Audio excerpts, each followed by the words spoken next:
Maraming netizen ang nakapansin na hindi na pina-follow ni Bella Padilla sina Piolo Pascual at Kyle Echari sa Instagram. Hindi nga inaasahan ng mga netizen ang naganap na pag-unfollow dahil kaibigan ni Bella ang dalawang kapamilya actors at nitong February nga lang ay may mga pinost siya sa Instagram story na tila ay may gagawin silang proyekto. Unang pinost ni Bella ang black and white photo nila ni Piolo na nasa beach at magkahawak ang mga kamay.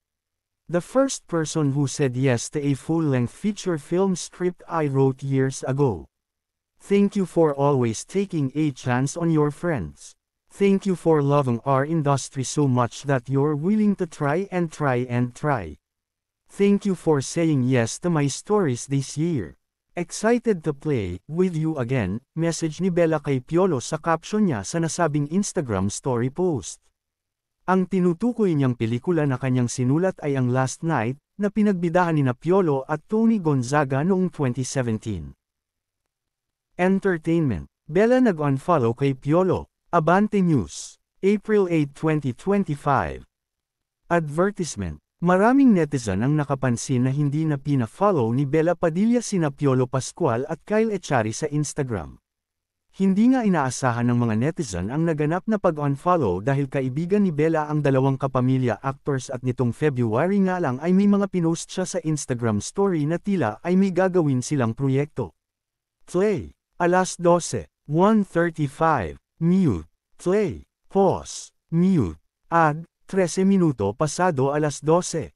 Unang pinost ni Bella ang black and white photo nila ni Piolo na nasa beach at magkahawak ang mga kamay. The first person who said yes to a full-length feature film script I wrote years ago. Thank you for always taking a chance on your friends. Thank you for loving our industry so much that you're willing to try and try and try. Thank you for saying yes to my stories this year.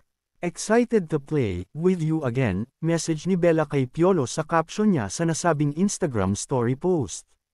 Ang tinutukoy niyang pelikula na kanyang sinulat ay ang Last Night, na pinagbidahan nina Piolo at Tony Gonzaga noong 2017. Ang sumunod niyang post sa Instagram story ay ang solo Polaroid photo nilang tatlo. Para naman sa kaibigan niyang si Kyle ang caption ni Bella. Excited to also finally be in a scene with you where I'm not in a picture frame at Kyle Echari. Kawawa ka sa set at Piolo_Pascual, message niya. Sa katunayan, noong nakaraang Pasko ay si Kyle ang kasama ni Bella. Kahit in-unfollow ni Bella sina Piolo at Kyle ay hindi pa rin naman niya binubura ang mga photo na kasama niya ang mga ito. Samantala, dahil sa nangyaring pag-unfollow, hula tuloy ng mga netizen na baka hindi natuloy ang proyektong dapat gagawin nilang tatlo.